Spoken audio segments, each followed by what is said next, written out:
Es to esmu teicis arī finanšu ministram, jūs pajautājat kādam 30 gadniekam, kāda ir viņa motivācija šobrīd maksāt sociālo nodokli, skaidrs zināms, ka pensijas nebūs. Latvijas demografiskā situācija un dzimstības mazināšanās rada arvien lielākas bažas par sociālās sistēmas nākotni. Cilvēki dzīvo aizvien ilgāk, un tātad arī ilgāk bauda pensijas labumus. Taču demografiskajai bedrei kļūstot arvien lielākai, kādu dienu vienkārši var nepietikt naudas pensijām un pabalstiem. Tādēļ lielais jautājums – ko iesākt ar sociālo sistēmu Latvijā?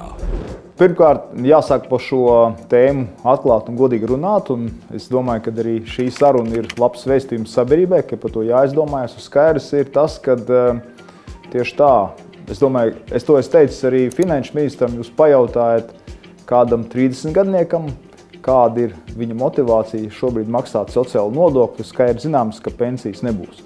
Līdz ar to es domāju, ka tas virziens un tāda godīga saruna būtu par to, ka mēs zinām apmēram to demogrāfijas sistēmu, tad mums arī principā ir jāzīmē tā karte, kā celsies pensijas vecums. Un labā ziņa varbūt ir tāda, ka dēļ tomēr tā izglītības un veselības sistēmas kopumā ņemot, tā dzīvība cilvēkam palielinās, un tas arī godīgi jāsarunā, cienītie iedzīvotāji, cienītie cilvēki, jums vienkārši nāksies strādāt ilgāk. Tas ir viens.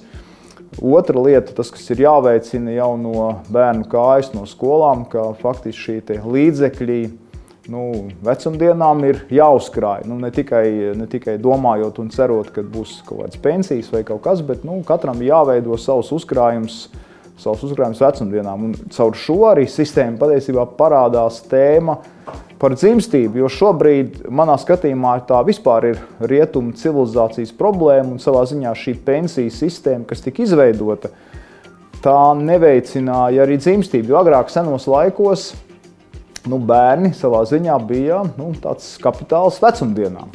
Šobrīd ir pilnīgi savādāk, jo šī sistēma jau, tu vienkārši dzīvo, tev ir bērni vai nav bērni, tev garantēta pensija. Un es domāju, ka šie jauni apstākļi var pagriezt kaut kādā veidā, un tas vienkārši notiks. Ja? Var par to nerunāt, var to atlikt tālākā plauktiņā, bet tas notiks, un tas spiediens katru gadu uz šiem budžetiem būs. Ja jums ir, 30 gadi, tad ja jūs nopirksiet kaut kādu otru dzīvokli vai kaut kādu citu nekustamo īpašumu un to, nofiksēsiet kaut caur līzingu vai kā katram ir tā rocība, bet ja jūs dzīves laikā uzkrāsiet šādu, tad jums pienāks kaut kādu, 70 vai cik gadi, ja jums būs, kaut kāds tur māja vai dzīvoklis vai kaut kāds nekustamo īpašumu objekts, tad tas būs jūs arī tas pensija objekts. Ja.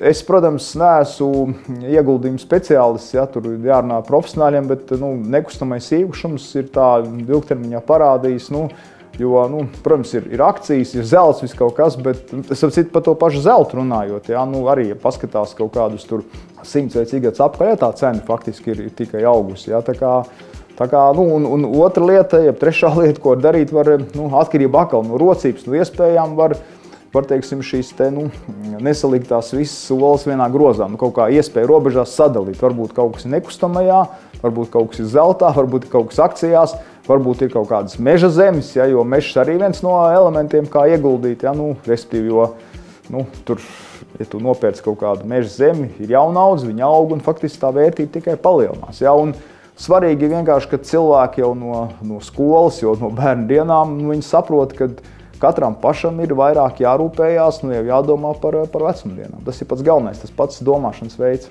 Iesaisties, izsaki viedokli un uzdod savu jautājumu. Arī tavs jautājums var būt lielais jautājums.